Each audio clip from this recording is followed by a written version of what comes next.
farmer. All right, so hey, this is how we starting our day off today, man. A lot of y'all may know me as Big Rich Everything 100 if y'all following me on YouTube. Most of the people, most of the time, if you follow me on my actual other social sites, as far as like Facebook or whatever, you know what I'm saying, you probably know me as Ed Taylor. I'm here today, man, and I'm gonna let him introduce himself. Hey, what's going on, guys? Davey McKnight. Today we are in Columbia, South Carolina, and we are having the Farmers Veteran Coalition Symposium. What this is the culminating event after 12 months of working with farmers on both business plans and actual farm operations, and then we come together to kind of have conversations.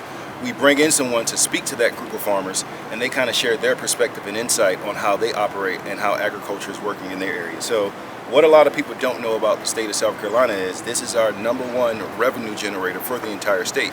So farmers feed you, so it's in your best interest to produce food of some sort and become a part of agriculture. It's not just row crops, which is monoculture. It's so many different things, and I think that's what you're going to see here in this room is different people doing different things, but the collective goal is to mobilize veterans to feed our nation.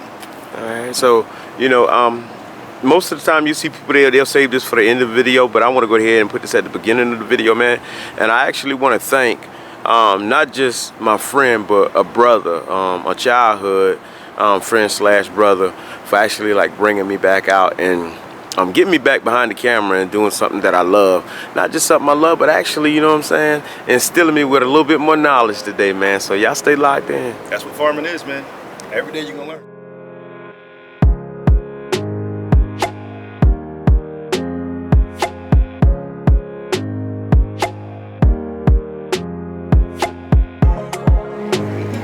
So what you're going to see here is a compilation of veteran farmers from all parts of the state. The PD region where we're from, we're kind of underrepresented, so what we're trying to do now is break that down into 4 sectors of the state. And then now when we have these venues, I can just send different people out to represent the coalition. And then this is Matt's wife, Kara, so what I'll do after I show you who's who, you can just kind of stop by as people come in, ask them how they got into agriculture, what made them start. Like her and her husband actually started this entire thing and made us an actual chapter for the state. But Jeanette Lombardo is here as well with us, and she's the national Farmers Veteran Coalition. So you have the national level, and then it's the state level of each chapter, and they're helping everyone across the 50 states, including Puerto Rico, become members of the Farmers Veteran Coalition. So I think that's going to open a lot of doors for us. What's up, dude? How you doing, bro? Why we do it? Well, one thing at your age, you imagine your high school, I think. Just great. Okay, so no one thinks of the careers that are in agriculture. Right. You don't think of like the food safety, logistics, distribution, all the, just compliance. So growing the food itself has to get. Yeah, I mean, there's growing the food, and then there's getting it to the market, and then farm, food is medicine and everything. Yeah. So, yeah, this is an exciting time. And the innovation, we have robotics coming up now. So no matter what you like, you can find a job in agriculture. And he flies drones, so think about ag sprays and things like that. So urban interface, that's where they use the drones the most for pesticide applications, but also to check the electrical lines, especially like if bad storms coming up, because that's how all the fires start. Is the wind picks up, it sparks, it gets a tree, and next thing you know, you got the fire we had 2 weeks ago now through Oklahoma, Texas, the Panhandle of Texas, Kansas, and New Mexico.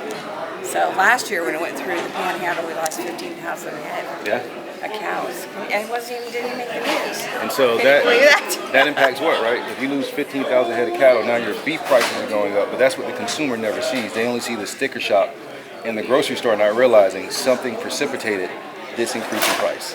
Yeah, so even some of the cows that survive, they have to go back through a week later and see. A lot of them have burned feet, or they'll have charred udders, or they'll have singed lungs, and they have to euthanize them. So then, exactly what he said is supply is short now. That's why the beef prices are up, basic economics, right? And we just lost a whole bunch of them just to natural disasters. So when we had the flood last year in Texas, they were floating down the river with the fence. The fence and the cows were going down the river. So it's a perpetual cycle of nature's wrath, and we just have to learn to adjust and live with it. Yeah. I hope you get a good experience here from the variety of different personalities. Something to think about. Yeah, definitely. Yeah. And we're gonna go back on that topic. You said we have a lot of beekeepers, and it's helping with the PTSD. Yeah. So just kind of elaborate just a little bit on, how they're actually helping, because I don't think a lot of people take the time out to learn where a lot of our medicines and everything come from. Yeah, so with the bees, what we're finding, and there's a lot of studies being done on this right now, is the vibration from the hives actually help with the PTSD. So we're seeing actually creation of new agritourism ideas where they're taking the old saunas, the cedar saunas, and they're putting beehives in the bottom with a fine thin mesh over the seats, and people are going in and taking half-an-hour appointments like you would if you went into a sunbathing booth, right? And it's part of their healing process to help them with their PTSD. Okay. Yeah. Okay, that's wonderful to know, especially for somebody like myself.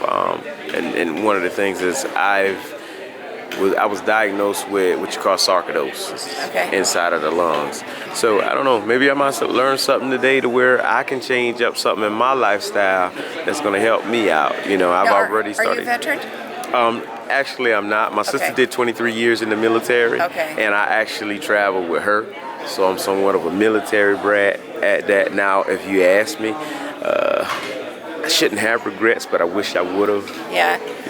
But I'll tell you, there's a whole new wave with the Make America Healthy Again movement in D.C., but also food as medicine, about having a better understanding of our food and the combinations put together that help heal the body, because the body can heal itself if we give it the right inputs, right, and do what we're supposed to do. So having a better understanding of that can help a lot with, I think, any ailment you have. I have like an autoimmune disease, and I've listened to some of these doctors that are now doing podcasts and influencers, and tried some of their stuff, and it's been a huge difference. And I've been getting off some of the medications that I'm on. So there's always hope. I think even with AI too, we're seeing doctors across the world now, their work.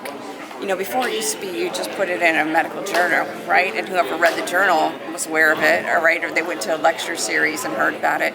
But now with AI, they're solving all these medical issues fast and furious because they have access to it all now. So I think you're going to see a lot of that happening here. Gotcha. Okay. Well, it was nice talking to you. Thank and if you. we didn't get it on camera the first time, because I was actually getting some B-roll footage. Okay. Just let them know, your name and everything that Okay. way. So if you'd like to introduce yourself to. So my name is Jeanette Lombardo, and for the last 6 years I've been the CEO of the Farmer Country Coalition, based out of Waco, Texas. And it's nice meeting you. You too. You too. Thank you, sir. You're welcome. Enjoy, Jordan.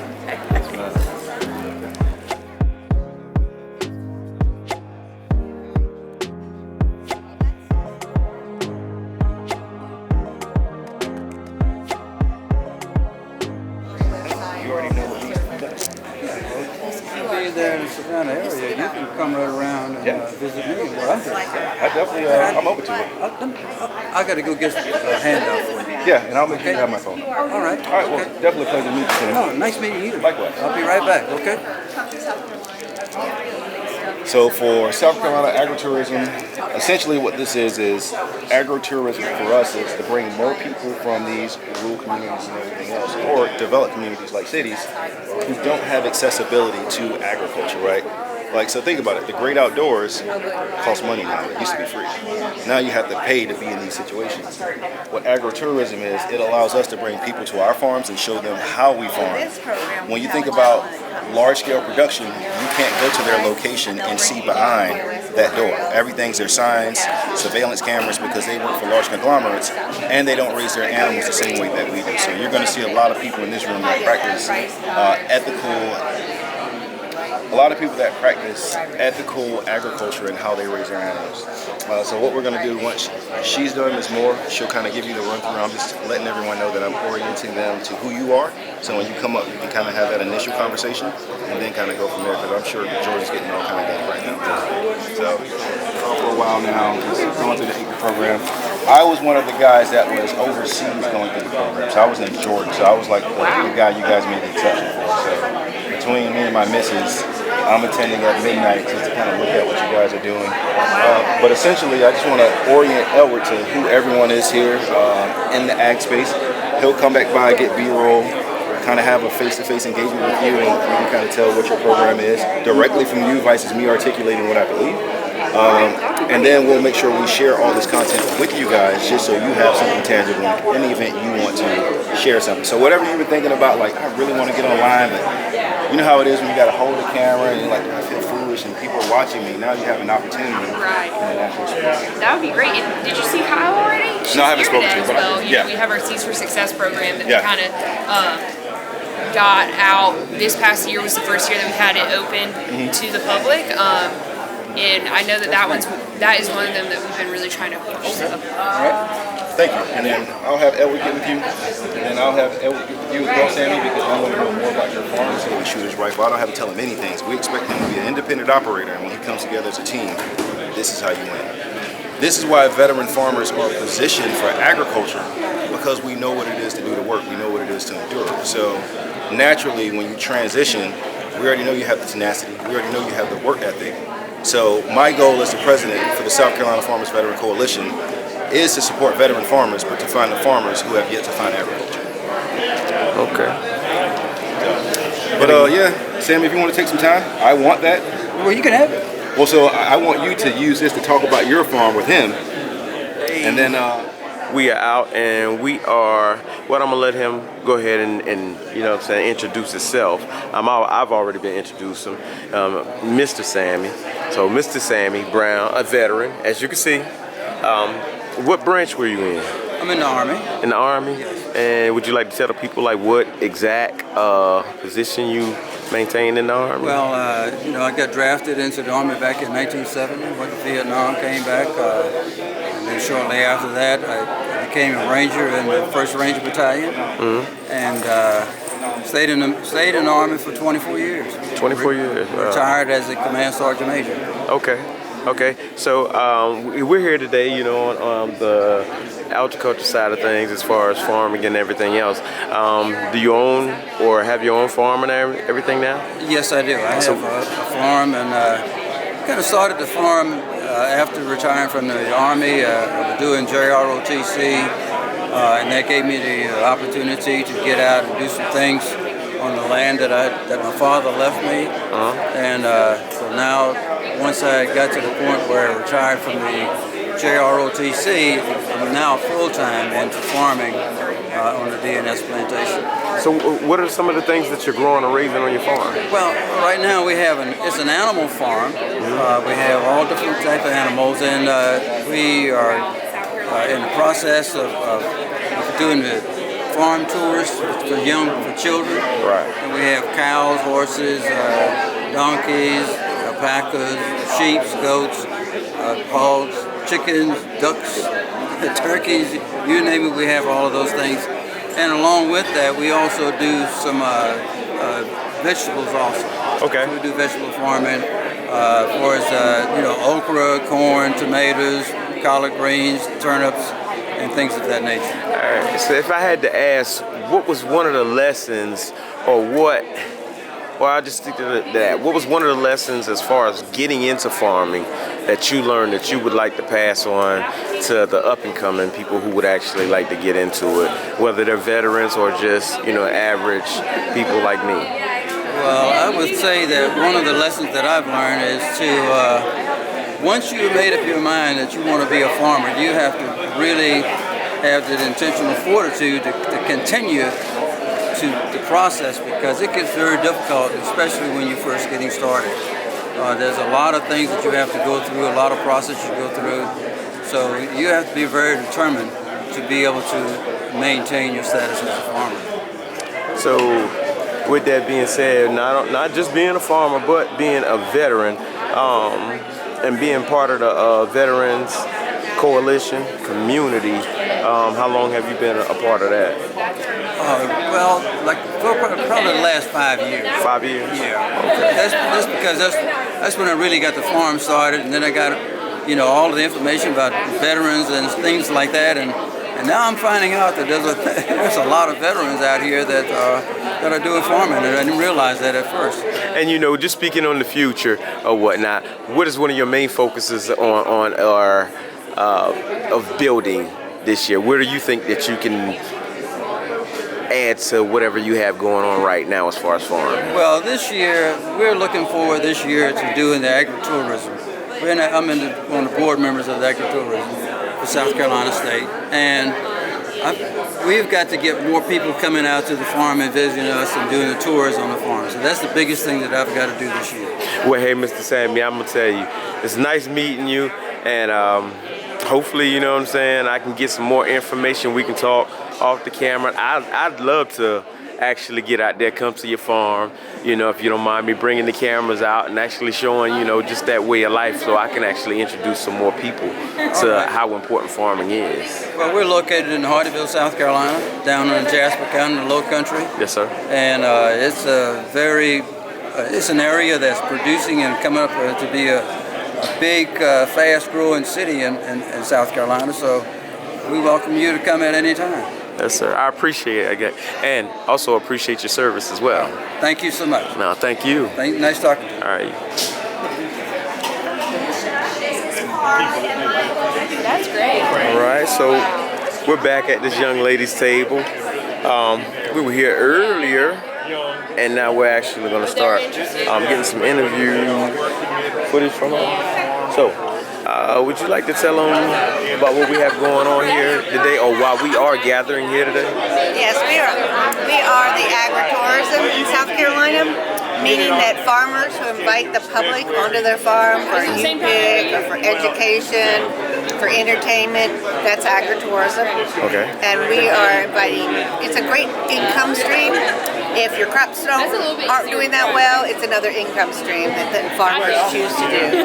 Okay. And so we're here to educate the farmers about how to do agritourism, and then we work very hard to let the public know that they can come and visit farms. All right. Because they don't always know they can. What are some of your main focuses on trying to help some of the farmers this year? Well, I have a Agritourism 101 manual I like to give them so that they know what they're getting into, because it takes a little bit of extra planning to have people on your farm, extra liability, all kinds of stuff. So I try and educate farmers on that. It's not for everybody. Okay. You need to have a people person on the farm, Yeah. and some farmers just like to farm. They don't want people bugging them, so they need to learn about that. And then we have the passport program that farms can participate in, and they give out these little passports to the public, and they take them and stamp them at the different farms that are listed. 2026, we have all these farms listed, and if they go from farm to farm and get them stamped at the end of the year, they get prizes. So it encourages the public to go and visit all different So farms. it's basically an incentive for the people that's out there, as well as them wanting to learn. You're actually giving out an incentive. Yeah. Okay. And I love it. Okay. So your main focus on this whole session today would be Agritourism. Hey, y'all hear from? And then we also have the roadside market program. All right. That I also work with. That's encouraging people to visit roadside markets in South Carolina and purchase from the farmers. Okay. And we try to do some of that. We have some people, we're from Horry County. So we get a lot of the farmers that come out there that actually do the natural honey and stuff like that. We used to have a farmer's market. I hadn't attended one in quite a while. But now being here today, you know what I'm saying, it makes me want to go out and actually interview a whole lot more of them. Yes. Yeah. So would you like to tell them how they can get in contact with you, or do you have any social media? Yeah, I would definitely encourage anyone to go to scagritourism.org. That lists everything you can want to know about agritourism in South Carolina. You can also go to scfarms.org. farmfund.org, and that lists over 600 farms in South Carolina that you can visit. And if you're interested in a certain thing, that's like strawberry pickings coming up, you just put strawberry in the search engine, and it'll show all the farms in South Carolina that offer strawberries. Don't say that word. Christmas trees, you can put Christmas tree in, and you'll see all the farms that sell Christmas trees. So Okay. So really with that, helpful. with that being said today, and you being at this conference, what do you look to take away from this conference today? Oh, I just love meeting all the veterans. I enjoy it. I enjoy explaining to them how they can get another income stream when they get out and they get their farm started, and how I can help them be more successful. Well, you know, we appreciate you for doing that, because I don't think a lot of people take the time out, and I can speak on behalf of that, know how much work goes into agriculture, farming, and everything else. So as we walk around and we speak, you know, to everybody from table to table, and some of the independent farmers and all that stuff, like, it's just an eye opener, you know, for us. So we want to appreciate you from actually taking the time out to give us this interview. Thank you. All right. All right, so I'm gonna let this young man introduce himself today, and we're gonna ask him a couple questions after that. So first of all, one of the questions I'd like to ask, are you a veteran, and what branch were you in if you were? I'm a U.S. Navy veteran, 10 years. My wife is also a Navy veteran. And yeah. So we like, first of all, we like to thank you guys for your services and whatnot. Well, I'm glad you said that, because when I came back from overseas, they were spitting on us in San Francisco. So, and it's humorous you say that, because my sister had 23 years in, and she was actually in the Army. And one of the things, just to kind of brief it up, make it short, was she came home and we lost to the ALS. So sometimes, you know what I'm saying, life kind of throws some things at you that you least expect, but then it's the people, you know, when we look at you guys, that actually help us to keep going. You know, and that's why when it comes to appreciation, if you don't hear it every day, when you hear it from one person, especially in my line of work, other sides than what I do on holding the camera, it means a whole lot. So with that being said, you've already told us what branch. What do you actually like raise or grow on your farm? Well, we bale hay, we sell hay, and we raise freezer beef. Okay. Where you can buy half a cow or a whole cow. All right. So what drew you into agriculture? What drew you into agriculture or farming? What drew me into agriculture? Yeah. I grew up on a farm in Rock Hill, South Carolina. And back then, herbicide was called a hoe. And cotton got picked by hand. And at 17, I joined the Navy to get the hell off that farm. And after 10 years in the Navy, I've worked to get back on the farm. Yes, sir. All right, so give us a little bit of info about what you have going on. This is a Tri-State Ag Expo. It's the only Ag Expo in South Carolina. There used to be one in Florence, but COVID took it out. And we're holding it at the Garrison Arena complex. We've rented the whole Garrison Arena, the warm-up shed, the expo building, and the cattle barn. We had $1 million worth of tractors and balers and spreaders and all kinds of farm equipment there. And we had breakout sessions at Clemson Extension. I worked with Dr. Dobbins. Okay. And we had breakout sessions on cows and goats and blueberries and canning. You know, girls don't can no more. But there was 60 people in the canning expo, the canning seminar. Okay.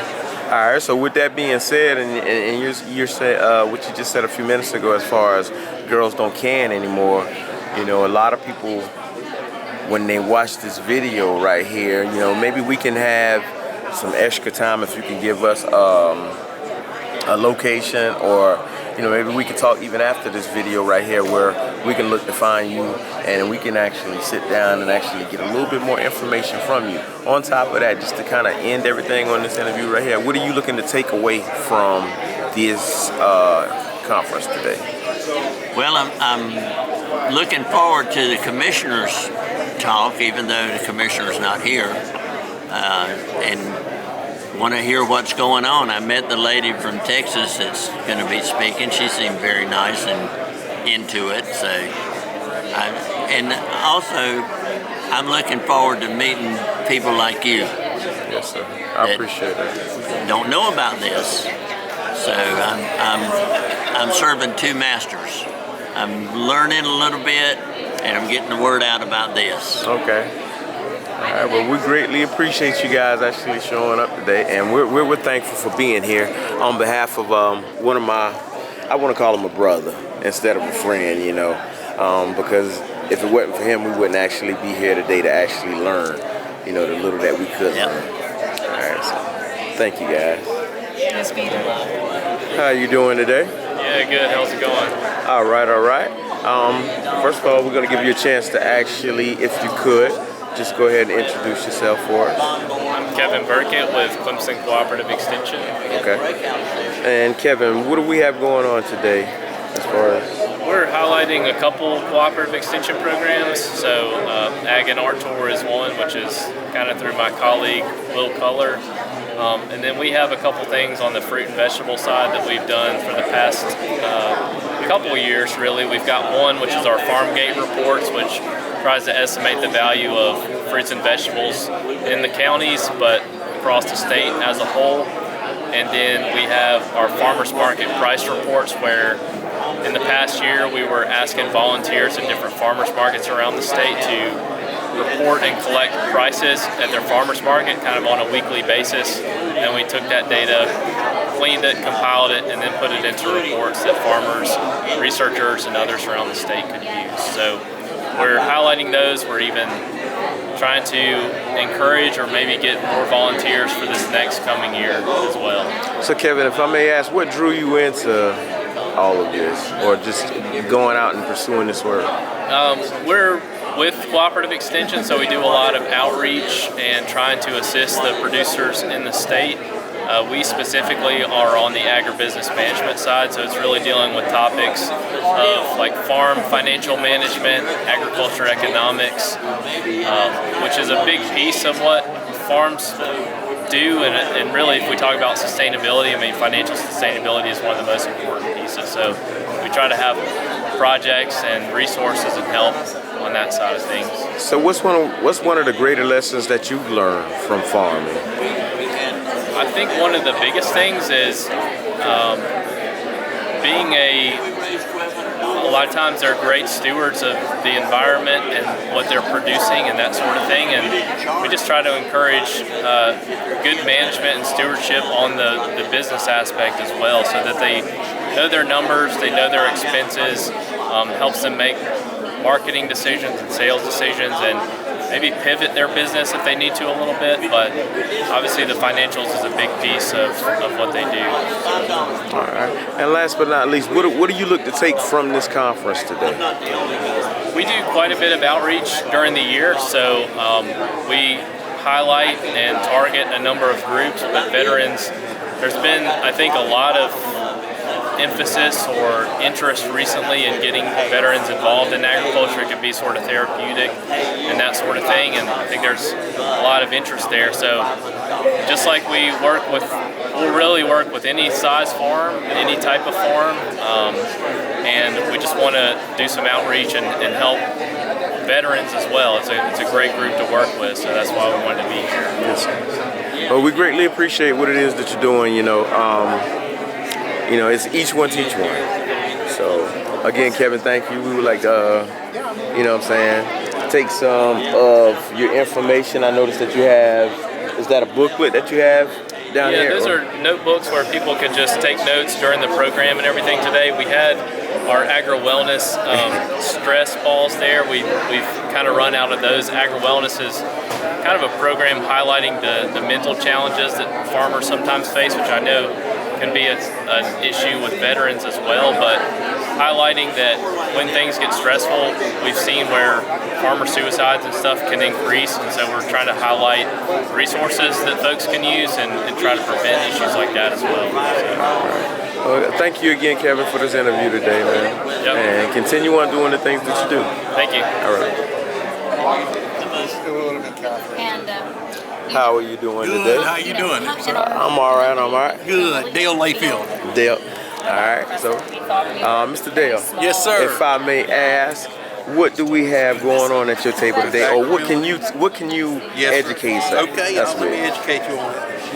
Agribility is a USDA funded project that is in many states. It's not in every state, but it requires to apply for a grant. There's a grant that usually goes through the Agricultural University, and it has to be someone who works with Cooperative Extension has to be on that team that applies for it. But the main mission of Agribility is to keep people who are in farming. If they have a disability, then our job, or what we try to do, is to connect. So if someone has some disability that's keeping them from working, then we try to then pair them up with vocational rehabilitation potentially, or with some other funding agency. So USDA doesn't provide us with money to assist the farmers. Well, we assist, but we connect them with the resources. Okay. So that's kind of what we do. So, in other words, I can actually say that's one of the things that you're looking on building this year or this season, as far as, you know, reaching out and helping more. We do, and we try to get the awareness out there, and the veterans is one of the perfect places for that, because the veterans, so many of them come back and of course want to continue working, but they may have a disability, so of course we then try to pair them up with somebody that will help them if they have resources they need. If they need a gate opener to go out to their livestock, then maybe we can get vocational rehab to cover that and pay for that. All right, so what does the Farmers Federation Coalition mean to you? The nice thing is, of course, it brings them together, and of course, again, it has all of the people who are interested in agriculture and farming. So this gives us a chance to easier reach them as far as that goes. But because of course I'm a huge supporter, obviously, of our troops and of our veterans, I like to see some entity that will help our veterans, and I think that I love to see them going in there. Gotcha. So what is one of the things that you would love to take from here today? Honestly, how can we help? How can we get the Farmer Veteran Coalition to help them understand that they probably, if they need help, they need to come and see people that can help them. Because so often, one of our biggest challenges is we've been going now for several years, and we can't get people to say, I need some help with this. Because, too often people have so much pride that they don't want to say, hey, I need some help, I need somebody to help pay for this for me or whatever. So kind of getting the word out there to the Farmer Veteran Coalition, and for us to kind of know that they may be able to help encourage more people. So, I really like what I've been around quite a few years, all this, and I love what happens here. This is great. Where can people find your actual information if they wanted to actually make contact with you? The main, one of the biggest things, of course, is at agribilitysc.org. Is our website, and that has our contact information, our email information. Dr. Lance Beecher is the principal investigator for us, so he's one of the biggest contacts. But on our website would be, and then we have social media too also, that with Facebook, if you typed in Agribility South Carolina, there's a Facebook site too, and there's also an Instagram site too. Okay. So that's where you would find the main information as far as for South Carolina. All right. Well, Mr. Dale, we greatly appreciate this interview with you today. We love having, and if you'll take, and that one there also is another one. That little postcard there, that's one that we developed.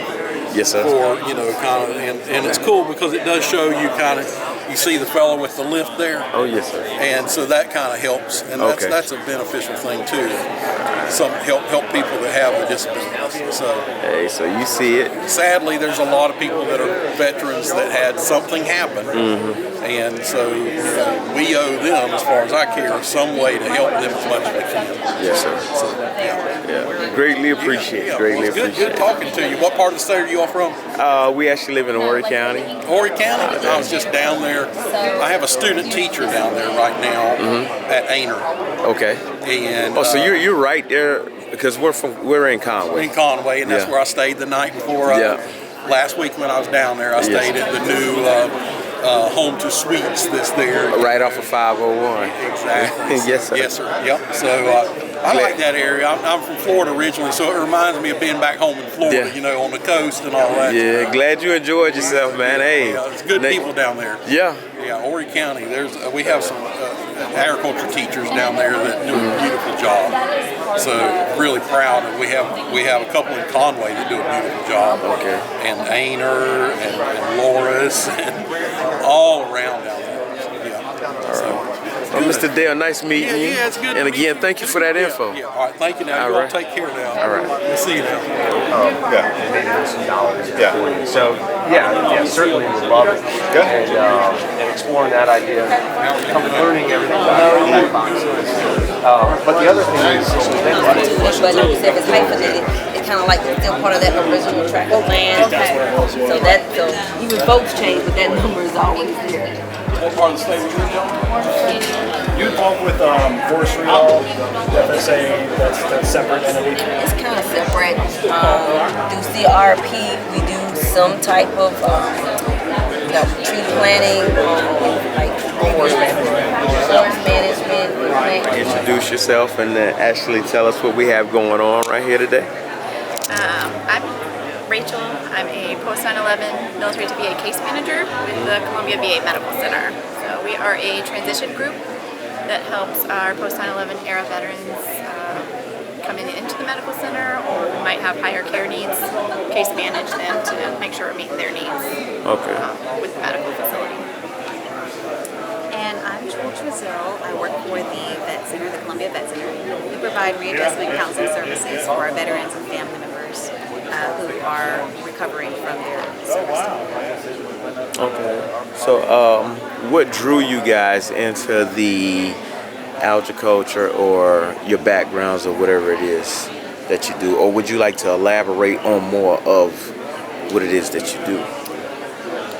So I don't know that we're really agricultural. We're just kind of here to help. We know it was a veteran event, so we answer questions about the medical center. So get veterans information that might be here that might have questions about. Okay. So with you being here to actually help the veterans, what does the, how can I phrase it? What does the Veterans Coalition mean to you as having these guys come together in one place? I think one of the things that's really helpful and important is being where veterans are and being able to make sure that they are aware of the services that are available to them for health care and for mental health care as well. Gotcha. Yeah. Gotcha. And that's real important. I had a sister who served 23 years, but then after that had 2 years of her life to herself. She had this, what you call ALS. And even myself, I didn't know it, what it was until we actually started taking it on. So we're very thankful for you guys. What's some information that you can actually share with us or with the veterans as well who's watching this video right here? Because I see you have a lot of info laid out on the table. So.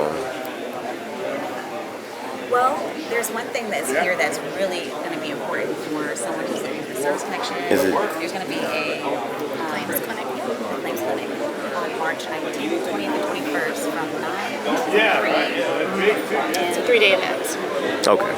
And it usually draws a big crowd, even from out-of-state veterans coming in, because it's one place they can either come in, get their claim started. Sometimes they have examiners on site to do the exams, and they can almost go through the whole process in one spot.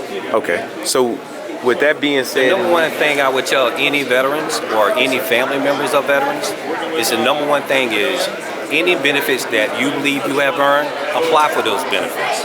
Whether it's health care, whether it's educational, whether it's survival benefits, across the board the VA services entitled to provide those services extended out to the families of veterans, but more importantly, we encourage veterans to take part in VA health care, because that's who I work for, the Department of Veterans Affairs healthcare system at the Columbia VA healthcare system. All right.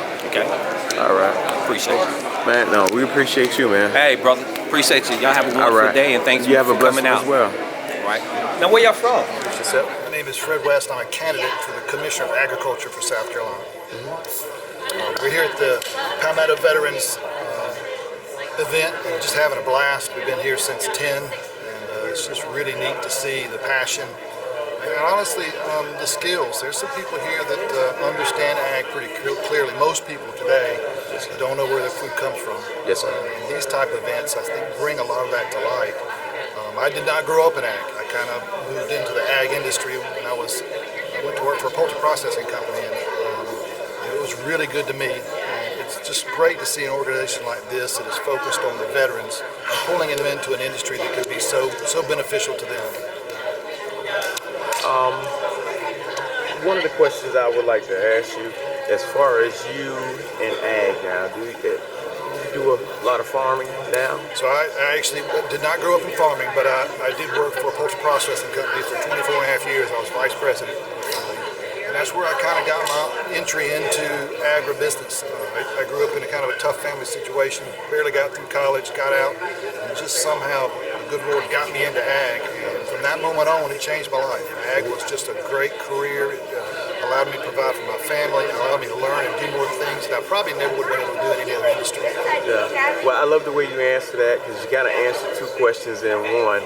You actually went ahead and answered the second question, because I was about to ask you what actually pulled you into ag. What are one of the lessons that you would say you actually learned, from ag that you'd like to pass on? I think the biggest thing that you see in ag is you have to have a passion to do hard work. And I always tell people all the time, look, there's a lot of things in life you can kind of skirt and get around, but if you look at young people and what they should be doing, find something hard to do. And what I mean by that is I think we need to be stretched. We need to have a little faith in the operation of what we're doing. And ag is an environment when you come in and work hard, if you want to learn, just like me, you can grow and do things that I just never thought I'd be doing. So when it boils down to learning, and I love the way you're actually breaking that down and basically elaborating on it, because you're basically saying you have more room to learn yourself. So, and that's deep, because nobody has all of the answers. So what are one of the things you're looking to take away from this conference today? Well, I think the one thing that I want to do, that I want to leave with the conference first, is I want these people to know that I am impressed, and this is something that we have to find ways to keep going. This means something, it's working, and ag is under a lot of pressure right now in the United States, which includes our veteran farmers. So I think we've got to find ways, and I'm walking away with this as a thing to do or something in my heart. We've got to find ways to help them prosper. A lot of your farmers are just surviving, and we've got to find ways to help them to thrive in what they're doing. Because in life, this is at home, at church, at work, prosperity solves a lot of problems. So I walk away wanting to do more for this organization. Well, Mr. West, I think I want to get just a little deeper with you, and I can tell, I don't know why, you probably noticed the expression on my face a few minutes ago, but I noticed that you add God or faith into everything. With that being said, like a lot of people don't understand the blessings, so not just with ag, but with life itself. When they say faith is the size of a mustard seed, and then look at you now. Did you ever think that you would actually be here in this position today? Again, grew up in a tough family situation. Just by happenstance, had a buddy call and say, hey, I want you to go talk to these people at Amick Farms, which is where I went to work. And from that moment on, my life changed. And it was not just me. It was not just the work. It wasn't just the company. It was God at work, to be quite honest. And the places he's gotten me now. Yes. I have 2 kids. I've got a son who's a physician. I've got a daughter who works for American Psychological Association. To be able to send them to school and make sure they had things that I didn't have when I was growing up. Yes, sir. Ag gave me that opportunity. And that's why I'm running, really, is me and my wife were so blessed, our family was so blessed. I feel like I need to give back to South Carolina agriculture. I owe a debt. I have a debt to pay. Retired, 59, which is I never thought I'd ever retire. So to be able to do that and think about how else can I serve, that's why I'm running for commissioner. You're still young, man. That's right. You still got a lot of time. And I'm gonna tell you this from one brother to another, man. You never get older, you get wiser. You know, we should think about it that way. It's no different than actually adding water to these plants or giving the sunshine back. You know what I'm saying? With that being said, and you being a spiritual-based guy, how can I say it? If you had to inspire somebody out there, just anybody, because it's more sides than just me and you that had rough lives coming up, and you know, I wish I had a lot more time to where I could actually sit down, interview you, and you can actually tell your side, and hey, maybe we can actually take the time out and, you know, get to that. What would you tell them? I think the thing is, especially in ag, but even in the business world, hard work pays off. And I always challenge people to not focus so much on the money, so focus on the opportunity. The opportunity I had when I started really opened other doors for me, and other doors for me, and other doors for me. So especially for the younger folks coming out, people maybe like grew up like I did, you know, to just put your head down and do hard work. I think the other thing is there's an element here of service. I think when you get a job, you're really serving people. There's nothing you do in life right now, you're serving people by what you're doing. And I think when you start to kind of frame that as I'm going to work hard, but I'm going to serve these people that God's put in front of me, I think that's the thing that really kind of starts giving you ground, making motion, and it feels better, right? It doesn't just feel like a job, you feel like it's a calling. I think that's the piece that a lot of people miss in their day in and day out job, is that calling. So, you know, in a lot of ways, you're basically, on the ag side of things, you're basically going out there and you're doing your part in two ways. You know, in a godly way, missionary, and also, well, still in a godly way, missionary, just by showing people how not only that they can grow as a person, but how they can grow, you know, when it comes to food and everything else. And ag is a service industry. And we think our food comes from the grocery store. It's just the way we are in America right now. So I think to slow down and realize, hey, that's a great industry. This is a great thing. The veterans who are getting involved, it's for business purposes, right? I mean, they're trying to start a business and flourish and prosper and succeed in life by serving people, by providing food. And I think that's a high calling right there. Yeah, and I think a lot of people don't understand whenever it's easy for us to find the wrong. So it's a lot of people right now, if we could just kind of educate them when they don't see the side where you have farmers that have issues. And I think I spoke with a young lady earlier who was telling us about how, you know, when the flood came through, she lost, you know, some livestock. And then they look at the prices in the grocery store, you know. So it's a lot that comes with that, you know. But Mr. Fred, you know, this conversation right here can go above and beyond. And like I say, can you tell us where we can find more info on what you're talking about? The website is gowest.sc. But I'm on Facebook and on Instagram. And I'd be glad to help anybody I can. I love helping people. So if there's anything I can do, you let me know. Yes, sir. And we greatly appreciate this interview with you. Thank you, man. You know. Appreciate you. Good stuff. Good question, man. This is the first time that we've had a videographer here with us.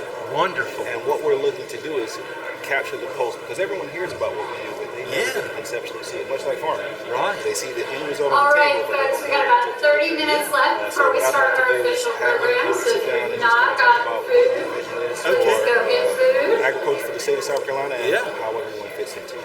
Okay. So wherever you guys want to shoot this, and we can shoot it wherever you like. I think they got some activity in here. There may be some.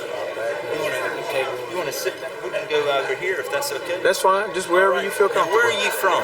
I actually reside in Horry County. Horry, okay. But he's from Williamsburg County, like myself. Right. So Yeah. from the PD. Yeah. Oh, yeah. And that's where your farm is. Yes. As we've talked previously. Yeah. And we're very happy again to be here, and I'm glad you get the people here. That's the important part. So, well, let's. And Jordan's going to be the man. He is my dad. I love that. Yeah, and before I pulled it out earlier, but usually I won't lie to you, like I'm just one to where two things I love. Of course, I love my father, but I love building cars. Yes, sir. I love this that. key right here was actually motivation due to the fact that I used to work for a pool yard, and there was this money truck. Not everybody gets to get close to a money truck. So when they came and brought the money truck, I was actually the general manager. Wow. And at the time, people would walk in, and some people just look at you and go, what is he doing being a general manager? But the key, I had one of the guys pull the key out of the truck, and he was like, man, he said, here. And I'm like, what you want me to do that? It doesn't even work. Like, you want us to crush the money truck. We got to sign this form. And he goes, no, it's just something about it. I think that you'll value that key. And I can break this down off camera. Well, while I'm sitting here talking behind the camera, because I'll use this for B-roll on something else while I'm recording. But it's not just a key. It's a money truck key. That's right. But it's also a money truck key that was being crushed.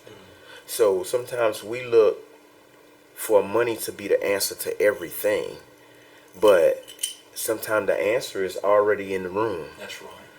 If you get what I'm saying. No, I'm with you. With so that did being you said, you want to introduce me? I guess. I'm gonna okay. do a introduction. This is my first time. Alright, so See you, Jordan. Nice to meet you. What's your name? Ethan. Okay, my name's Jordan. Alright, so what brings both of y'all to this interview today? Well, I'll tell you, we were here last year and we had such a wonderful time. I enjoyed meeting the veterans who have served overseas, the strength and resilience that they have of really dedicating their lives of service.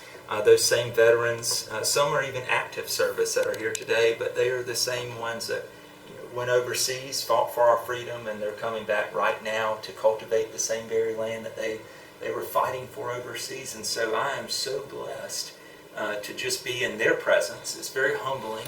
I'm also in the State Guard, and so I have a call to make sure that we do everything we can to support our veterans, but also you, our young people, because you are the next generation. So what would you say to a veteran that's trying to get into agriculture? I would tell them to go full speed. They have a willing, helping hand. Just like I shook your hand, I'll shake every veteran, and I'll tell them I'm not here just for today, I'm here for forever. As long as there's breath in my body, I'm here to support them. There is no greater individuals, people, men and women, who are more firmly planted in this ground of this state than our veterans, our military, our law enforcement, and our farmers. And so to know that veterans are willing to come back, and they're willing to pick up the hoe, or they're willing to get in the cab of a tractor, I want them to know that I'm here and I believe in them. And I simply don't just say that, I actually believe and support it, and we'll do everything we can to promote them. Okay, what is the Farmers Veteran Coalition community?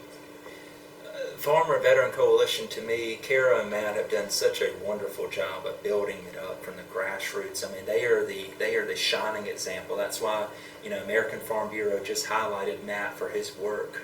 I am so blessed to be friends with them. They've actually enlightened me. A lot of the, I guess you could say there were some areas that just the veterans were not getting the service that they needed. And so we call those kinks in the system, and we try to smooth them out as much as possible. I firmly believe that the government should be out of the way, but at times they need to be there to help the people. And that's where I think that sometimes the government does get in the way. Because unfortunately, as Thomas Stowell said, that to a bureaucrat, process is everything and outcomes is nothing. Well, we've got to change that in how we deliver outcomes for our people, especially our veterans who are getting out of the service and who want to start a new life with their families. All right, so a couple more questions. What's one lesson this field of agriculture and being in politics as well has taught you? One of the biggest things that I remember ever since I was a child, I remembered learning the value of $1 and the work that goes in, the blood, sweat, and tears that I watched my daddy and my granddaddy and my family do day in and day out. The sacrifices that they made over making sure that we had food on the table, and understanding that it costs, you have to have money and resources. And that was the most important part, is when I look at it and I oversee people trust me in the positions that the good Lord's put me in, that I always think back of how can we best spend that dollar, even down to the very penny, of how are we getting it out to our people. and how far we can spread it to everybody as possible, but also to the part of it is how can we get our farmers to earn that dollar? We want to give them the resources, but also we're an American dream. We want them to go out. We want them to be price makers, not price takers. And I think it all goes back to my childhood of understanding that simple lesson, the value of earning that dollar. One more question. What are you hoping to take away from this conference? I will tell you this. I woke up this morning, I had thought about it yesterday, but I really woke up this morning is that I was looking forward to meeting people and getting to know them from their point of view and where their experiences are, because everybody has a story to tell. And I was always brought up that way, is that you listen to others. God gave you 2 ears and 1 mouth. And I was actually looking forward to meeting people, not just saying this, but people like you and your father, and hearing your story after we just talked about your grandfather. And those are things that is the South Carolina way.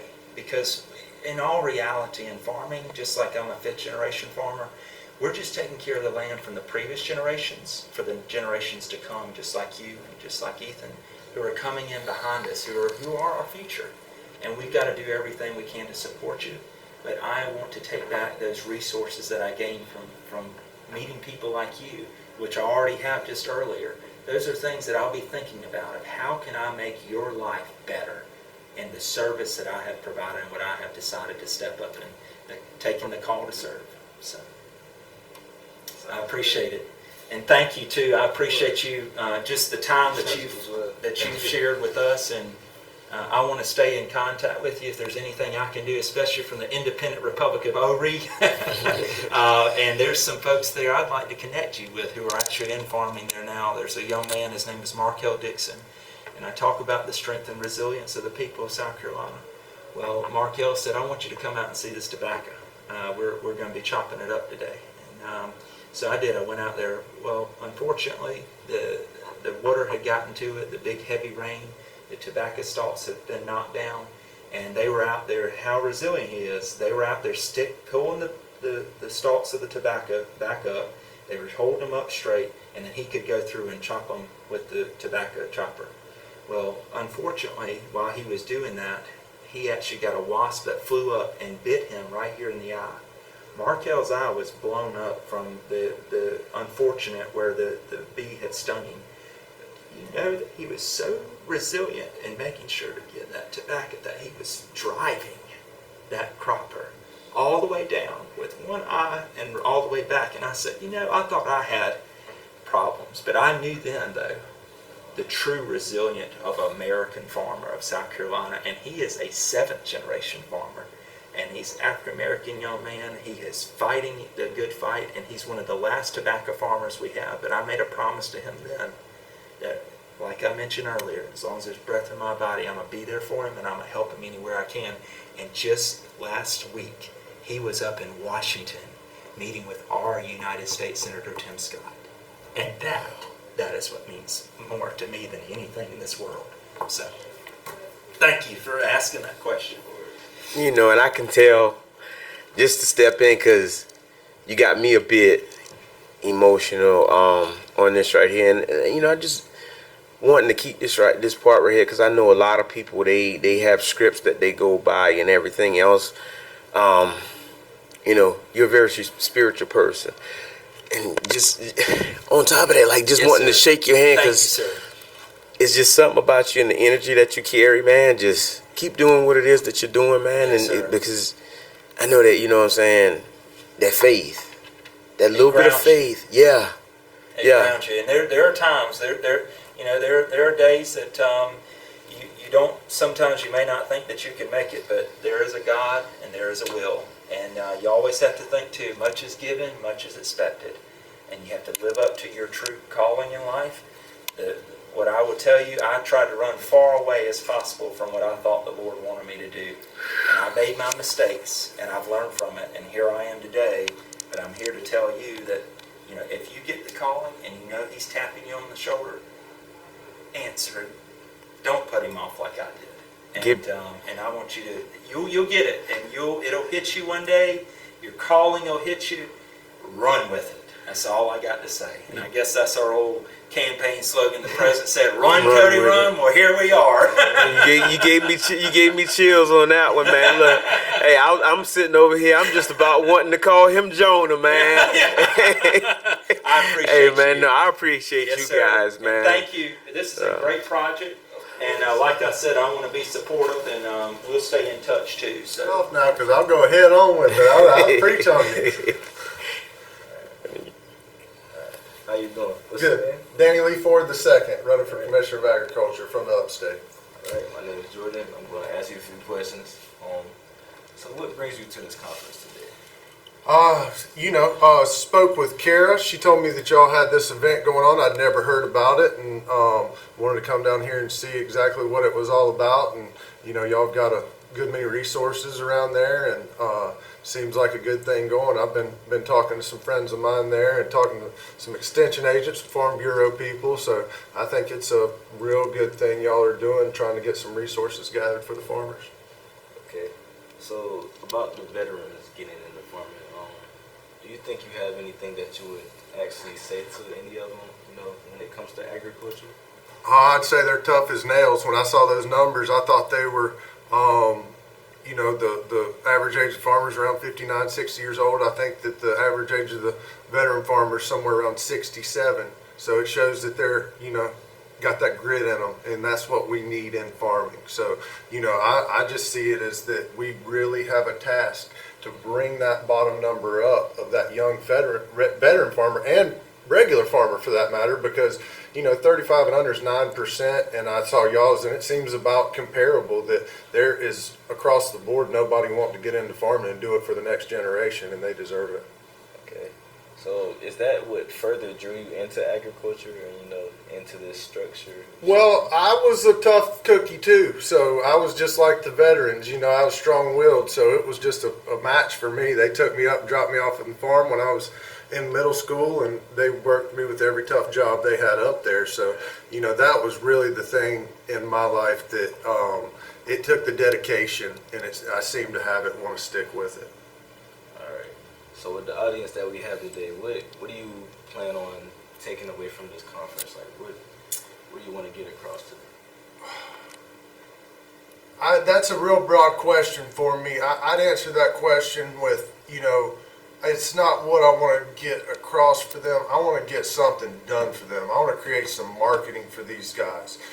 All the way across the board, farmers are dying on the marketing of their products. So I'd like to see the application that we have for this SCDA to be not only farm stands and roadside stands, farmers markets, but I'd like to also see them get a consumer wants on there and a farmer's live inventory, so we know as farmers what our community expects for us. And I was thinking a little bit about it on the way down here. I think it's really good to give our veterans just maybe a little star up there, so when they're listing their inventories, everybody can know that they serve their country. All right, I appreciate you. Where can they find you? Any social media? Yeah, www.dannyfordsc.com, or my social media is Danny Lee Ford II, and it's been the same all my life, so you can get through there and go all the way down to see what I've been doing, how I've grown, see my kids get born, see the struggles, see the the wins, and see what's brought me to this day. All right, thank you. Yes, sir.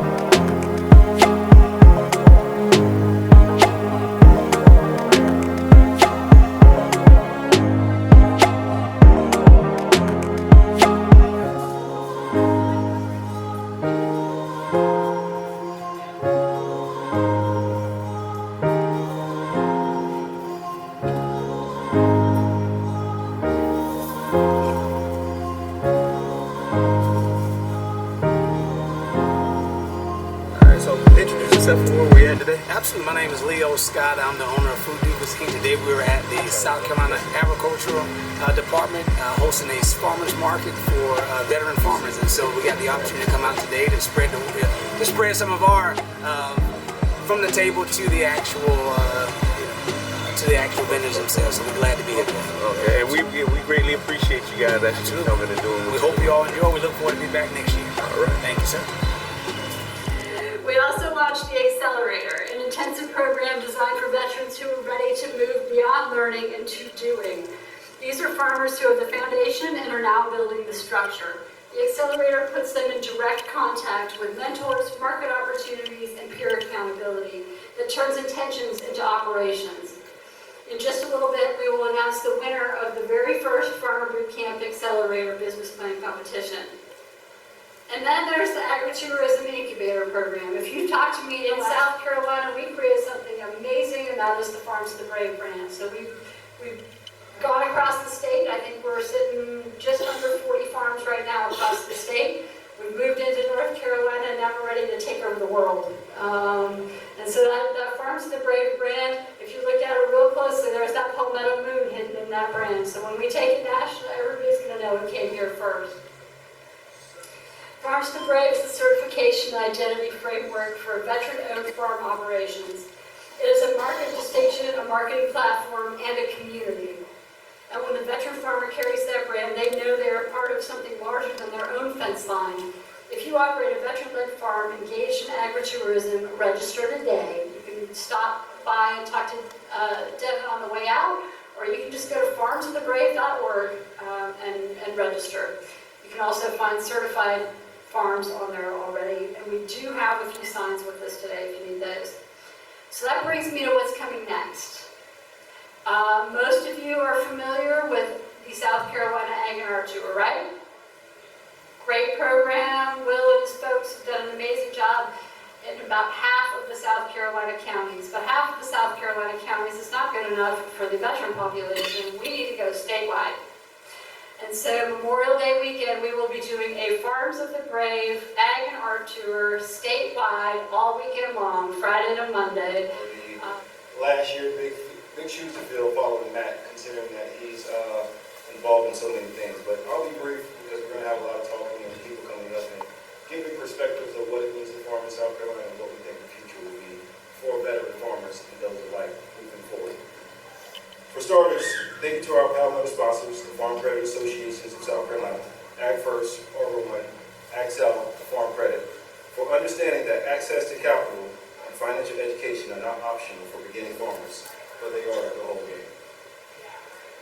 Thank you to the SCDA Agribusiness Center for Research and Entrepreneurship, Certified South Carolina, and the Palmetto Agribusiness Council for their ongoing commitment to the community.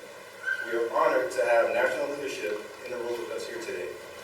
Jeanette Lombardo serves as the Executive Director of the Farmers Veteran Coalition.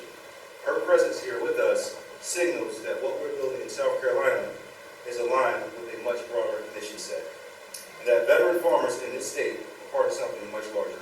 Please join me in welcoming our Executive Director, Jeanette Lombardo.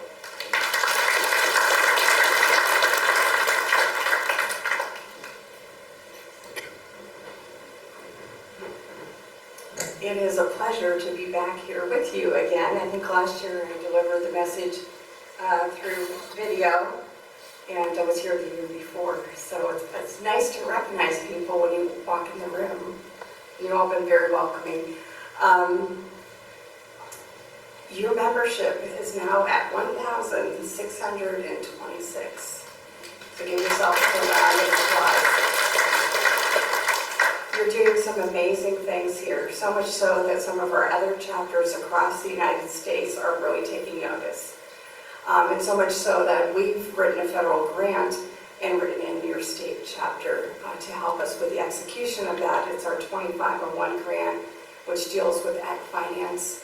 The Southeast region, which includes your state, Georgia, which was just approved to be a chapter on Thursday, Florida, which is in the process of forming a chapter, Puerto Rico, and Alabama, Arkansas, Louisiana, and Mississippi are all involved in this grant. And so you will be seeing a lot more of us present in the region. moving forward for the next 3 years. We'll be working on that grant. A couple things that have come out over the last couple weeks that I've been asked about in the room as I've been here since this morning that I wanted to reply because I'm sure one person asked a question, the other people have questions. For America 250, for the celebration, July 4th, we launched last week a program where we're recognizing 5 farmers from every state. So we'll have 250 farmers. We're creating a digital magazine. You'll get a badge that you can put on your website as well as put on your market maker, consumer sales website that we give you. So if you didn't get the newsletter, I think it went out Thursday. The link is there for the form. You can go onto our website and get that as well. We have until 18th of April to get those nominations in. We have, the Fellowship Fund was a huge success. We've received over 726, 29 applications. We got a lot from South Carolina, some great business plans. So you guys are really working good on them. We have a lot of folks from Farm Credit that help us review those plans, make sure the projections are realistic. We will be making the announcement of those winners on May 1st. Someone asked about our conference. We see a lot of you at our conference. Last year it was in Waco. It's hard to believe we've been there 4 years already. Hard to believe I've been in this job 6 years already. Time flies. But we are looking at having it in Virginia. We're negotiating with the hotels right now. We did release last week the RFP for speakers. You have some great resources in South Carolina. If you know somebody that the whole membership would love to hear from, especially I'm looking at the agritourism folks over there, please submit an RFP for them to come and speak to everyone. We are in the process of building a regenerative let me just back up. It's going to be a learning center or institute in Massachusetts. We're going to start with regenerative agriculture. We are in the process of building the curriculum for that now. We've been teaching regenerative agriculture through a pilot program in Montana. We did 3 cohorts last year. So we'll be building upon that into a 2-year program. And it's actually going to be a community garden there, and there'll be financing available for folks that go through the program. There's housing on site. And then there'll be financing for them to, after they outgrow the community garden and want to go out on their own, there'll be financing available for that to happen. I'm running out of time, so I'll just say a couple more things.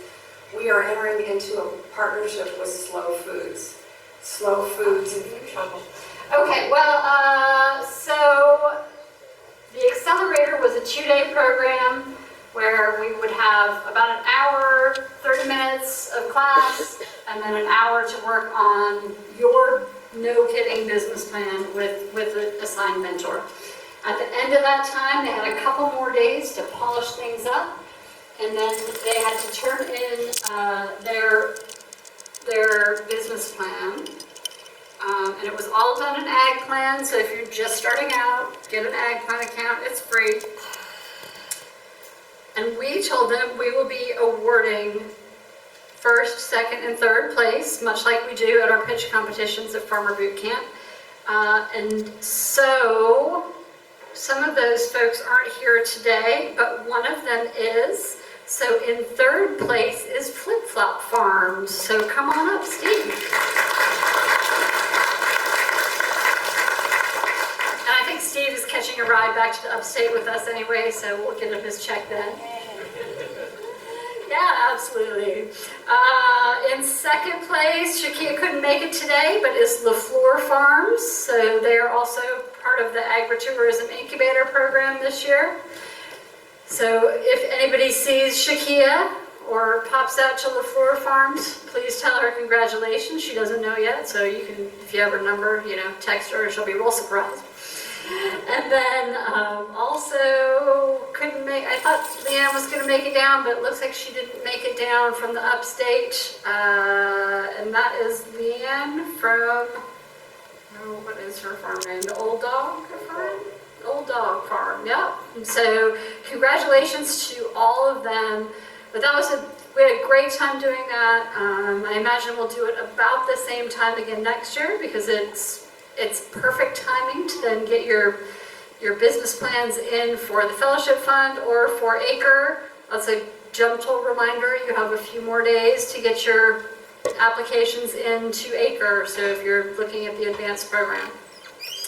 But with that, I think we're good, right? Yeah.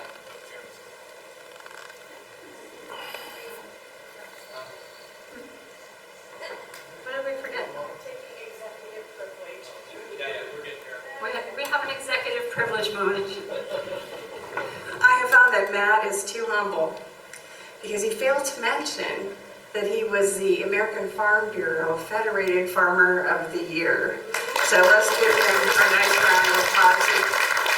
He made us all proud.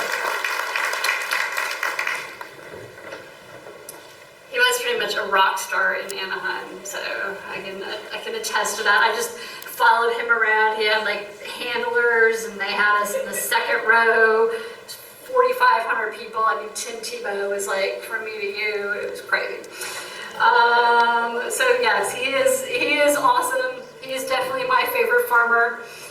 But now we're going to move on to the next portion of our program. And so this all kind of came together rather quickly. We obviously enjoy tremendous support from the Department of Ag and the Commissioner, and we will all be very sorry to see the Commissioner leave us after a very long time, especially after setting up programs like ACRE and the South Carolina Agritourism Directorate and things that have become so important to what we do. So before I introduce our candidates, I want to take a moment to acknowledge what is happening in this room because it is genuinely historic. For the first time in this election cycle, all 4 candidates seeking to become South Carolina's Commissioner of Ag are in the same room, and they will be on the same stage before the same audience, and that audience is you, the veteran farmers.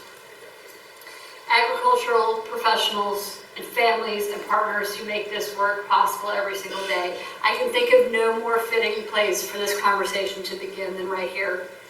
The South Carolina Commissioner of Agriculture is not a ceremonial title. This is one of the most consequential offices in our state. The SCDA touches nearly every aspect of daily life: food service inspections, commercial waste scales, fuel pump accuracy, consumer protection. But beyond our borders, the Commissioner serves as South Carolina's Chief Agricultural Ambassador, negotiating global markets, forging international trade relationships, and opening doors for our producers to sell what they grow to the world. This race matters. Who sits in that office matters. And you, this community, deserve to hear directly from the people who are asking for your trust. It is my purpose. This is something that I think you see when you walk in this room and you hear people talk. I want us to support the programs that are already working.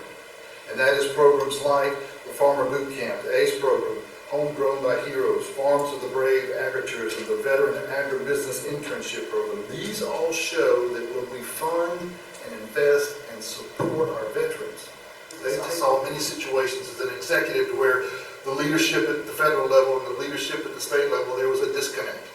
And it would really cause problems for business. And this position cannot be a position that you have somebody that will only carry the party line of leadership. It has to be somebody that will stand up for agriculture. That's why it's a constitutional office on its own. It's intended to stand up for South Carolina. I'll tell you that as commissioner, it is something that I want to serve that back, and I want to serve that back for standing up and fighting to make sure you can prosper at what you're doing. And again, remember, this is a constitutional office. You're in the hiring seat. This is not a position that is appointed. It's not by endorsement. It's not by birthright. It's not by your family. All right, so like the agriculture event today, I'm just going to ask a few questions on the farm credit right now. My name is Jordan Taylor. Hey Jordan, how you doing? Cody Ferguson, nice to meet you. All right. So, what operation are y'all with today? I want to explain, like, you know, what we are serving today. Yeah. So we're here representing the Farm Credit Associations of South Carolina. So in the state of South Carolina, we have 2 farm credits, Ag South Farm Credit and Arbor One Farm Credit. And our funding bank, Ag First. And we're part of the Farm Credit Association that covers the entire United States. And essentially, we're here to provide sound financial services to those in rural America. So that's folks that are in farming, those living in our rural communities, and those that have a desire to live a rural lifestyle. So, being a part of the association, what have y'all learned? Like, have y'all picked anything up from the association itself? Yeah, so a lot of things that we learn when we come to these events, right? We always want to be a sponge, right? Whenever we're around people, around customers, around other organizations that have the same cause, right? So for us, it's expanding our network. It's making sure that we have the contacts that can best assist people in the future, that we can connect folks with what their needs are and what their desires are for their operation. So for us, it's just learning and continuing to grow so that we can provide a quality service to our customers.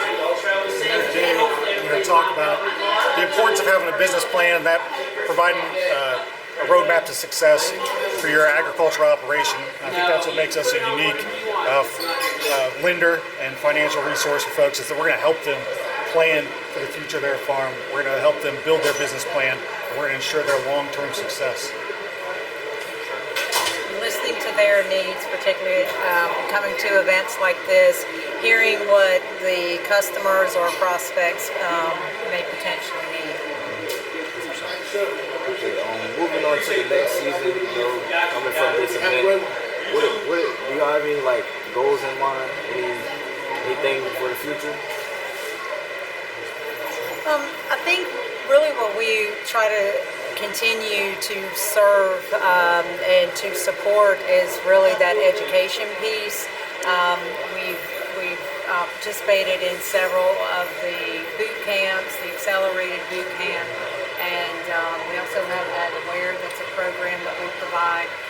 So just really taking part in that education and additional resources that we might be able to either support or provide to these either veterans or young beginning and small farmers. I think it's important. We've been supporting this event since it first started. It's year 5, I think, of this event, and we just want to see it continue to grow. I served, Sarah served. We want to give back to that community, but we want to see this room. We want to outgrow this room. I think would be a good thing for us. Is we want to see enough veterans interested in agriculture and interested in farming that we have to move to a bigger location.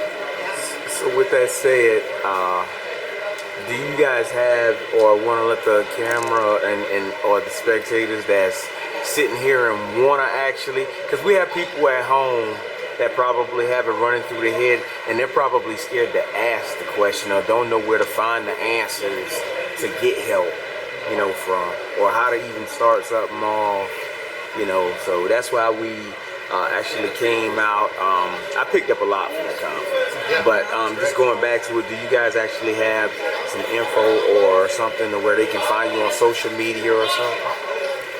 Farmcredit.com.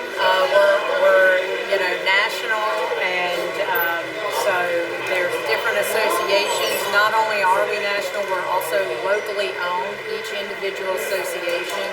So depending on where somebody may be located, that's where they can start with either farmcredit.com. For South Carolina specifically, it would be Ag South Farm Credit. Ag South Farm Credit or Arbor One Farm Credit.com. So that would be your local. I think it's important for folks to know when you approach Farm Credit, it's a cooperative business model. So we want to be there and want to be a long-term partner. So if you have no idea and you just thought, man, farming seems like a cool idea, it's not too early to approach us, even though we're a bank. But we can provide that advice, we provide that counsel, and then we're a cooperative. So if you get to the point where you're ready to make that move and you want to buy in and you need some financial assistance, you are now an owner, and you have a stake in the Farm Credit Association. And so that makes you a great long-term partner and ensures that we're looking out for your best interests because we hear directly from you as our owner. And part of being that cooperative is also as if you become a member of, having a loan, and then part of those dividends so our earnings go back to our member borrowers. So that's something that, definitely sets us aside or sets us out from maybe other types of commercial banks. All right. Well, we greatly appreciate the interview and the info. And I think I'm saying this not only on behalf of myself, as my brother invited me here today, but happy to be able to share this information with some people out there. I know plenty of people back. I'm from Horry County, right there next to Warrensburg County. So I know I have a lot of people that'll probably end up asking me questions, and I'll end up having to direct them towards you. So that's right. You'll be our beacon. Hey, it's always each one teach one, man. So you guys have a blessed one, man. And there's more resources. I didn't want to point to that in the video. But, no, you're fine. I was trying to say, it's at farmcredit.com and then ours. So I didn't want to send you. You're fine. Look at it. Everything's all natural. This is what I want people to see. I want people to see where, it's not hard, because most people see the business world or everything, and then they get intimidated and say, well, hey, they're scared of rejection. Yeah. Look, I'll tell you what you learned today is that farmers want to tell their story. Yeah. And so I don't care where you're at in South Carolina, you are not far from a farm. Like, I live here in Columbia. I live in downtown Columbia. I can drive 15 minutes and be on a farm. You got Cottle Strawberry Farms right out there off 378 on Garner's Ferry. They want to tell their story. You're in Horry County. You go to Conway, somebody, they want to tell their story. Post up at the Conway Feed and Seed, and somebody's going to tell you about their story and tell you about how farming's going and how they want to share and they want you involved. And I think that's an amazing thing about agriculture, where a traditional business sector might view everyone that wants to be involved as competition. And agriculture is a true community, and they want to help you. And so just go talk to somebody. Just go talk. So y'all see it, man. It's all about the environment. Don't be afraid to ask for help, because it's always out there.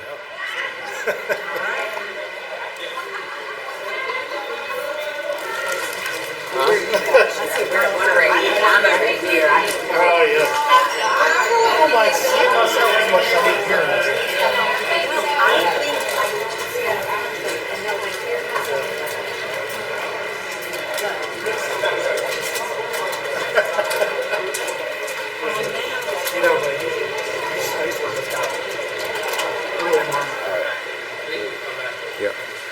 How you doing?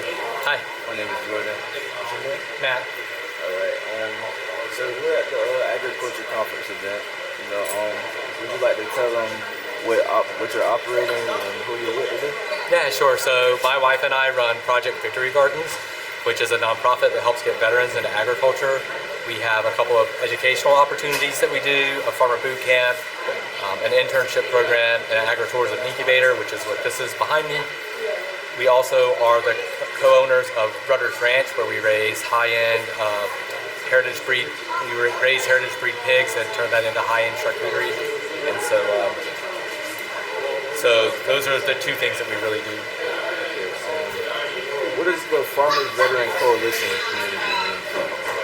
So actually, it means a lot to me. I was one of the founding members of the Farmer Veteran Coalition of South Carolina.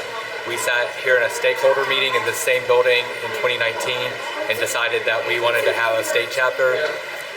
It was probably 18 months to get a chapter up and running, and then I was the first president. I served as the president for 5 years. So the Farmer Veteran Coalition is absolutely essential in the state. Being in the agricultural community, what is one lesson that you think you've learned?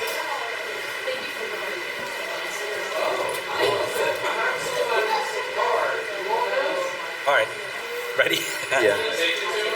So actually, it's really hard to nail down one lesson in the agriculture community. Agriculture is about innovation, and it's about learning. And if you're not learning something new every day, you're probably falling behind. I don't know if you were listening when I was talking a little bit earlier, but that 5-gallon bucket on a pig's head so you can just back them up, that saves me so much time. It was one of the coolest things that I ever learned. But I've also learned just a bunch of different things about how to set up your fences, where to set up your fences, how to run hot wire and things like that. My wife and I retired from the Army in 2020 and we did not know how to farm. This was something that we wanted to do, but something that we needed to learn on the go. And it was COVID, right? So there's nothing really going on. And so initially we learned a lot on farming and a lot about farming on like YouTube University and University at Google. And now, fast forward a couple years, I have a Master's of Agricultural Education, and we're now teaching people. But it's fun because we get to teach them through our mistakes, so they don't make the same mistakes. I do want to say I appreciate you for your services. Moving on to like the next season, I know you said you learn every day, when it comes to agriculture. What are you focused on learning or being more in depth with when it comes to agriculture itself? Okay, so there's like 2 separate things I could mention. So the first one is our pig production. We're actually really looking at scaling it just a little bit and managing the breeding of these pigs is quite an endeavor. But we want to make sure that we're having piglets at the right time so that we have full-size pigs available as we need them. And getting that breeding cycle up and running is one of my big focuses. On the nonprofit side, as we continue to work with veterans, we teach them some animal husbandry stuff, and we teach them some horticulture stuff. And what our focus is now is really looking at the business planning side of it, because I learned it on Google. Anybody can learn to raise a goat or a pig or something. What you don't really learn unless somebody helps you through it or unless you take the initiative is the business side of it. And the margins in farming are pretty thin, so we want to make sure that they understand what their margins are and that they're making money, not losing money. I appreciate you. Where can the people find you when it comes to social media?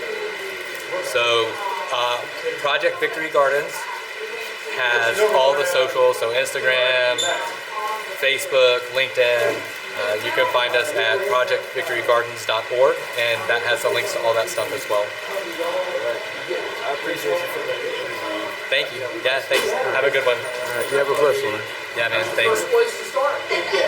This is actually the hard part about trying to attend events. I was talking to this young lady right here, and I'm kind of, I don't know, I guess God just meant for me to catch her while she was walking outside and everything.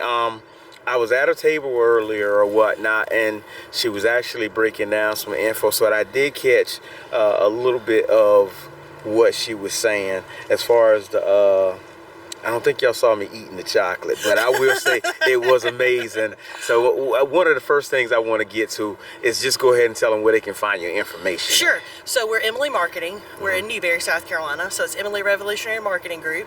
There's no one in our office named Emily. Emily is a Revolutionary War hero, and with it being the 250th anniversary of the American Revolution, we always tout her name. So. Okay. So that's great respect on that. And then as far as the candy that you have, is that something that you guys make, or is just... That was actually from a vendor that we pull out of Charlotte, but we designed the packaging that goes on it. So we are graphics designers as well as logos, branding, websites, you name it, we can do it. Well, we definitely got a whole lot to talk about. I passed my information on to her all the way from phone number to email. Hopefully she'll give me a text. That way I can get the rest of my info to her. And don't think I didn't miss, because for a second, you notice she said she was into the graphic art. So I not only broke the wrapper open, but as I broke the wrapper open, there was an actual quote on it. Yep. I think me and Jordan actually ate our chocolate, so I'm gonna see if she got some left over that I can actually grab one and I can actually sit down and actually show you guys later. Miss Emily, please reach out to me in that way. Like I said, I travel. I love to actually come down, sit down with you.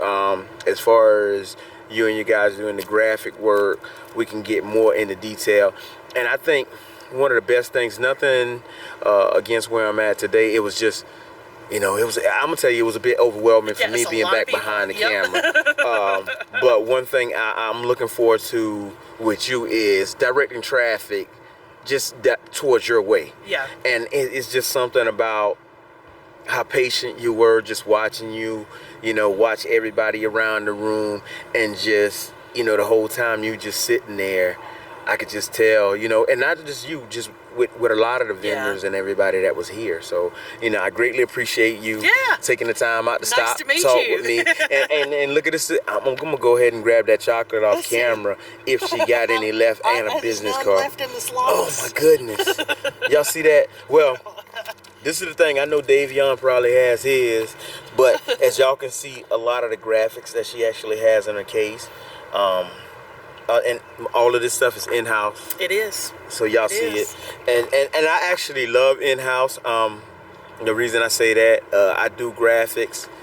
I don't actually, I can print from like a regular printer, but when you have somebody that does it in-house, it's a little bit more special. That's right. Because you can actually go sit down with them, and you guys are the ones, just like myself, that actually pick our brains. Yep. And then come up with, you know, some of the best logos in the world. Yep. So Miss Emily, you know what I'm saying, just keep doing what you're doing. Yes, sir. I appreciate it. God bless you. I appreciate you. You have a blessed one. You too. I actually caught you earlier, and we were looking to actually sit there and catch you. You know what I'm saying, and really get a little bit more deeper into detail. But since we're at the end, we're not going to shorten anything up, but I want to go ahead and I want you to dive just straight in and tell them where they can find your info. My info? Yeah. I am on Facebook as Kiami Span. You can reach me there. My email is embersofthesouthsustainability@gmail.com. I'm a sustainability consultant as well as an urban farmer, veteran farmer, of course, and an herbalist. So I focus on teaching, nutrition, anything dealing with healing. Okay. So that's my whole thing. It's sustainability, so you know how to survive anything. Now see, in that little bit right there, you got me wanting to ask so many questions when you said veteran. Did you serve in the military? I did. I was in the Army. Okay, you were in the Army. With that being said, as far as the Veterans Coalition, what did you get? What are you getting from this whole Veterans Coalition? I actually received a grant one year. Okay. That was a big deal because it afforded me the opportunity to buy all the like high dollar items when it comes to like processing herbs and all of that stuff. So yeah, I've had grants, a lot of information. Yeah. It's almost information overload. So yeah, and support from some of the leaders and a lot of the other veterans in the coalition. And see, that's what I love to hear, you know what I'm saying, when you say you have that support. Especially Davion.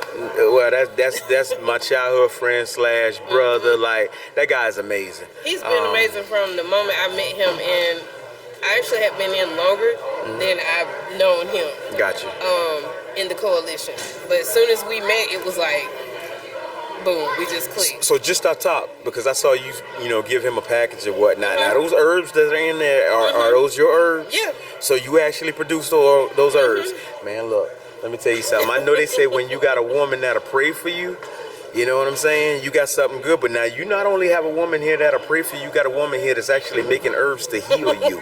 So with that being said, and you can't pay my humor no mind, which, you know, I take that on the real side as well. With those herbs and all, at least one of your herbs. Tell me something about one of your herbs. The ones that I gave him in particular was saw palmetto because that's more for men, and it helps with prostate. Anything dealing with your prostate, so prostate health.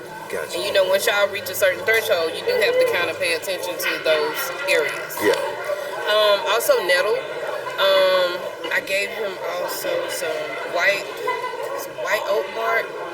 Some of them for pain. I don't know if he has pain, so only Davion will be able to tell me, I needed this. That's kind of how I do it with people. I might give you something, and then they're like, oh, I needed this. Because I make them look it up to see what it is. 9 times out of 10, I'm going to tell you, from him to me to my son, when you go to lifting weights and you work out, believe me, you might not have it that day, but that day, you know, the next day or so after that, you're still going to deal with some type of pain. And as you said, just getting older, you know, We can't stay young forever. No, we can't. With that being said, you know, again, let them know where they can find you on social media. I really want to get with you and get some more info, like more one-on-one. So I'm on TikTok too, but I am under, and it's bad. I got to pull it out because I'm not really on there a lot, but I need to be. Yeah. Trying to remember the name I'm under on here because I've got so many. It's okay. Dealing with the earth. That's just like your phone number. You don't call yourself enough. It is Melanated Earth Steward. Okay. On TikTok. So y'all see it, and if y'all can't see it, I can see it. So what I do is I'll actually put it down in the bottom of the description so you guys can actually lock in and you know, follow Ms. Freeman. Yes. And now, do you sell anything on TikTok as far as your herbs? I don't, not on TikToks. When I do herbal packages, it's really intimate. Like I have to one-on-one. Yeah, it's one-on-one. I have Gotcha. to know what you have going on Gotcha. before I give you anything. Okay. So, yeah, but lately I've just been giving herbs out. I mean, I'm training to be a community herbalist. Okay. So, yeah. Well, I'm gonna tell you right now, just give you a little something that first time meeting, and maybe I'm asking for a lot, but I deal with anxiety. But here lately, I've been finding it where he's got an herb in there actually for that. Lemon balm. There you go. There you go. See? Yeah, I put it in there in this thing. So since y'all homies, just get it from me. Hey, y'all heard it from Miss Freeman, man. Look, if y'all got anxiety, all this other stuff that y'all got, man, make sure y'all hit her up on TikTok. Y'all got her info. Hey. I also have my shirt on for my nonprofit for veterans. It's called Vets for Peace, and it'll be we'll basically be healing through nature, like horseback riding, gardening, farming, things of that nature, archery. And then the back says it's a Latin term. Civis Pax Prepare Bellum. Yeah. If you want peace, prepare for war. I like that. If you want peace, prepare for war. And I can truly understand that. And can't say a lot of people won't get it, but nothing good comes easy. You know, especially if you're a spiritual person, there's always going to be something in front of you. You know, that's why God says faith is the size of a mustard seed, and for a man or woman, and I will say a man or woman who has the faith the size of a mustard seed can move mountains.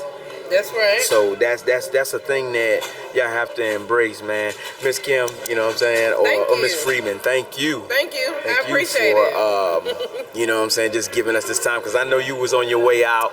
I caught you at the last minute. That's my girl. She'll be all right. Yeah. But no, we already had this in the works, so this needed to be done. Yes, ma'am. Thank you. I appreciate it. This is someone that you can hit up. What the end goal is here with Ms. Rainey, if you can kind of speak through what you do and what your organization does for agriculture as it relates to the state of South Carolina.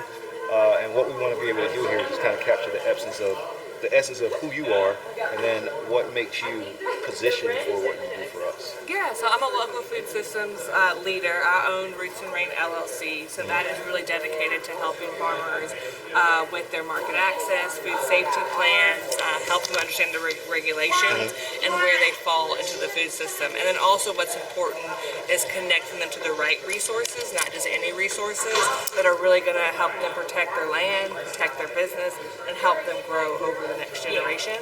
Then also we focus on the youth component as well, how we're getting more young people into the ag space, whether it's growing, whether it's technology, whether it's marketing, where is their fit, so they can stay on the farm and of course keep that South Carolina rooted agriculture here.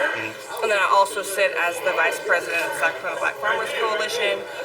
Really that's a membership-based organization helping our members through any kind of trials and tribulations, but really helping them connect in their collaboration, helping with any kind of teaching and resources. We'll have a conference October 1st to the 3rd.